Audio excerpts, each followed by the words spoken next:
Taraba is bigger than Switzerland. It has more mineral deposits than most Nigerian states combined. Nigeria's largest national park is also there. The highest mountain in Nigeria is in Taraba State. A dam that could power 25% of the country has been sitting in Taraba State unbuilt for 50 years. And yet, Taraba has become the butt of jokes on social media. We see it all the time in all the comments. Shame is catching me. I should just go and hide in Taraba. This video is basically going to break down how we got there as a state. If it wasn't clear already, I'm from Taraba State. My name is Sharimam. I'm Kuteb by tribe and I am from Taraba State. Before we talk about the problems, let's talk about the state and what actually exists in the state. Like I said earlier, Taraba State is bigger than Switzerland. You can just have a pictorial imagination of what that looks like. Taraba goes by an official nickname of nature's gift to the nation. So you know how on cars, on number plates, we see, let's say Enugu State, you see Coal City or Abuja, you see the slogan. Taraba's slogan is nature's gift to the nation, and it was a very informed slogan that was given to Taraba State, because when you go there, it is actually you actually see why it's called nature's gift to the nation. The capital of Taraba State is Jalingo. Taraba was formerly Gongola State. Taraba was once, it wasn't Taraba, it was Adamawa and Taraba together, but then they weren't known as Adamawa and Taraba. They were known as Gongola State, the former Gongola State, but then they separated at some point. Taraba State was created in August 1991. It was done by General Ibrahim Babangida's military regime. Currently in Taraba State, there are 16 local governments, and these local governments are not just like small towns. They're actually very big local governments. In my local governments, for example, there are like a number of tribes that are from Takum, indigenous tribes. Like when I'm speaking my language, you will not be able to hear what I'm saying. Say, for example, in Takum, you find Tiv people from Takum, you find Chamba people from Takum, you find Jukun from Takum, you find Koteb from Takum. I don't know if I mentioned Tiv. I think you also find Ichen people from Takum, and they are distinct languages. It's just that we've lived with each other for a while, so most times we know how to speak and we understand more than one language. But then I say all this to say that Taraba State is a very large state. Taraba State is found in the northeastern parts of Nigeria. So if you understand Nigeria's geography, you know that we have the north is divided into 3 zones, and then the south is divided into 3 zones. So the northeast, the northwest, the north central, and then for the southeast, the southwest, and then the south. As of 2006 census, Taraba State was said to have around 2.29 million people. You can see that that's a large number of people as of 2006. I'm sure that number has tripled or doubled by now. And as I was saying earlier on, they're like, from my local governments, they are like distinct languages.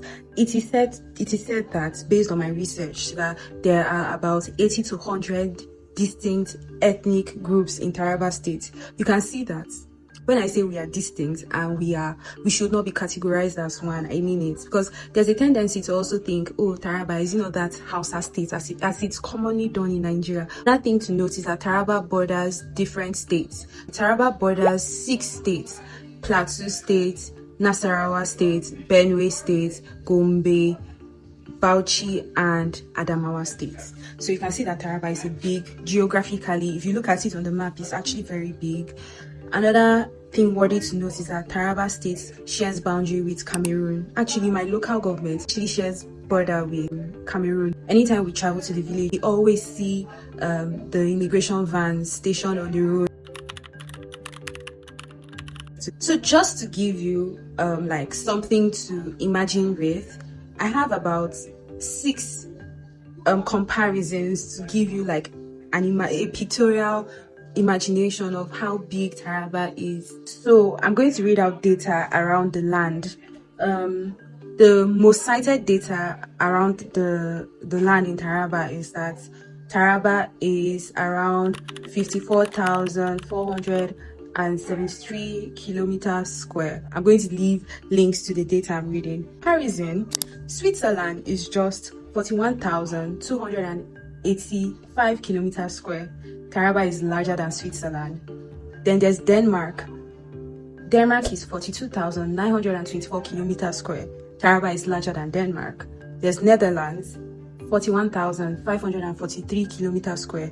Taraba is larger than Netherlands. And then there's Croatia, 56,594 kilometers square.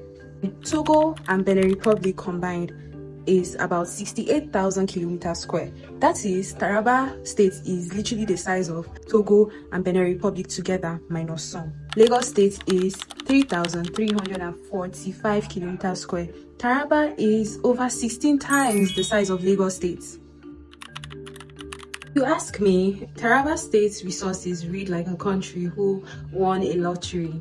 They did not just win the lottery, they also lost the ticket to the lottery. Agriculture dominates Taraba State's economy. 80% of the population farms. We all know that, like all of us in our families, most people from Taraba State have farms. It's factual to say that 80% of the population farms. And Taraba State produces a lot of cash crops, maize, beans, cassava, rice. Taraba also does livestock at scale. There's a report that says Taraba State dominates the country's cattle production. Give us bragging rights. Taraba State's Mambilla Plateau is like the only tea producing region in Nigeria. If you do not know, there's a tea called Highland tea, and that's from Taraba State. In case you did not know, I also know that in the coffee sector in Nigeria, most times when you're selling coffee and customers ask, oh, where is this coffee grown? They either say, is it from Taraba or is it from Jos? That is to show that Taraba and Jos are like the prominent coffee producing states in Nigeria. Taraba State actually has a lot of resources that could be maximized to actually grow the states. In as much as Taraba State is the prominent or like the only tea producing state in Nigeria, the demand for it is less than 10% in Nigeria. It will interest you to know that the coffee fields, the tea fields have been abandoned for maize because it looks like maize is what yields profits. I mean, for the farmers, they're not looking at what will grow the GDP. They're looking for immediate satisfaction, what will give them money immediate. Tea fields are being underinvested in. They just settle for now. They settle for what will give them immediate profits, and hence they abandon those fields for maize, cassava, and other things that will give them the immediate profits that they need. It's also important to note that Taraba State has about 46 mineral resources underground. So things like gold, silver, uranium, sapphire, ruby, aquamarine. I'm even surprised to know it's just my research that has informed me. Alright, and a couple of others.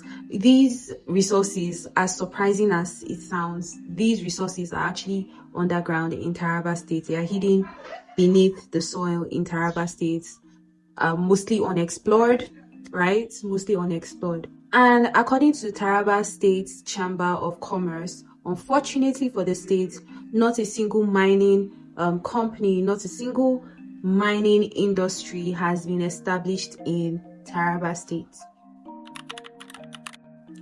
Worthy of note also is the beautiful Gashaka Gumti National Park. I remember many years ago when it was still relatively good, I used to look forward to visiting Gashaka Gumti National Park. But right now it's an eyesore. It's largely not managed, not maintained very well, and so of course it cannot attract the tourists that would love to go there. Also, the road to Taraba State is not so good, it's not so great. Infrastructure is really lacking. But not to derail, I'm still focusing on Gashaka Gumti National Park. That park covers about 6,000 kilometers square, and it's a home to about 103 mammal species and 500 species of birds. A home to Nigeria's highest mountain and a critically endangered chimpanzee subspecies studied by University College of London, who called it one of Africa's best kept secrets. not just a compliment. I mean, do you really think that professors from London or from wherever will just call a place one of the nation's best kept secrets for nothing? I mean, Taraba State must have earned it for intellectuals and for people, foreigners, to actually call it one of Africa's best kept secrets. But it's just so unfortunate that it doesn't get the recognition that it actually deserves, and the investments that it needs to actually grow and to bring more tourist attraction to our country, to our state. It's not really getting that investment or that attention. It's really sad that Gashaka Gumti National Park is just collecting dust, while places like Kenya and Rwanda are building their economies with less. According to budgets, Taraba ranked 28th out of 36 states of the country, with a GDP of around 2.04 trillion. States like Benue and Adamawa perform better economically than Taraba State, despite Taraba State having more natural resources and more landmass than these states. Over the years, Taraba State's internally generated revenue has remained really low, although the current governor's administration has said that the internally generated revenue has increased significantly in comparison to the natural advantages that Taraba State has. Taraba State is not really doing well economically. Taraba State needs to learn how to convert the natural resources it has and really utilize the natural advantages that the state has above other states. Another reason that Taraba State remains the butt of jokes in Nigeria is because it remains highly and grossly underdeveloped. I said what I said. It is. I'm from Taraba State, and I'll just say the truth. It's very underdeveloped. I've been to a number of states in Nigeria, and every time I go back to Taraba, I just become really sad because I know there's potential in that state, and we deserve to do better. Actually, we need to do better. We owe it to ourselves to do better. The roads across the state are in terrible shape. Roads that should take you maybe just 40 to 30 minutes will take you an hour plus. Say, for example, before Wukari Road was fixed, it was really bad. Wukari to Takum Road, it was so bad. And then kidnappers actually capitalized on that route. And it's the same story over the states. The travel in the states is usually slow, exhausting, and most times, if it's not necessary, you just say, you know what, I'm not going. But then thankfully, we have a functioning airport, even though there are times where the airport shuts down for whatsoever reason, but at least we have a functioning airport. The Mambilla Plateau hydroelectric project, which was initiated or introduced in 1972, could generate 3,050 megawatts of electricity. And that's actually enough to supply Nigeria's power needs. However, more than 50 years later, the project is still tied up in delays, lawsuits, and political disputes, which, if you ask me, is so unnecessary. I feel like as a country, we have to come to a consensus about what really matters. Focus on what matters, play the long game, and leave all these distractions alone. If you ask me, the lawsuits and the politics are just so unnecessary, because at the end of the day, this will be saving the country a lot of money. This will be doing the country a lot of good. It's not just at state level now. This is a national matter. And I don't know why we are looking down on this or playing with this. Even projects like the Mambilla Dam, which is in Takum, still remain incomplete despite years of construction. Taraba has two major universities, the Federal University of Wukari and Taraba State University. There are also a number of College of Educations, polytechnics, and whatnot, federal institutions. However, many people have their reservations about the education in Taraba State. I mean, it's really, I don't think there's any level you get to that you say you have arrived and there's no need to improve. I do believe that, yes, of course, there's still a lot that needs to be done with the education infrastructure in Taraba State. I also think a lot needs to be done with the healthcare infrastructure. Like I can speak about my local government. I don't think there's a general hospital in my local government. At least the last time I was there, they only, like when people are sick, they take them to Takum. They leave Usa and go to Takum to get treated because there's no federal hospital, there's no government hospital in Usa. And that's the problem. These are infrastructures that should be put in place and should be accessible to the community in that place. So these are things that should be looked into actually, because development doesn't just start with the big things. These are the little things that make society better. There's also the shortage of doctors, which I really understand, because doctors are grossly underpaid, and Taraba State is very far. The route getting to Taraba State in itself is a journey, and it's just a lot, really. There's just a lot, and I feel like we need to actually come together and talk about these things and make the necessary changes. Talking about governance, Taraba State has actually experienced some form of stability in a sense. When you're talking about the ruling party, one party has led Taraba State for years, and some people are not a party to this. Meanwhile, most people are. Some people think this has reduced accountability. Power has stayed with a group of people, and power has not shifted to the other group of people. You know, there are just a lot of arguments here and there. It's also worthy to note that the state has also experienced intertribal community clashes, also terrorist attacks, if I'm being fair, because not everything is communal clashes in Taraba State. Most times it's actually terrorist attacks.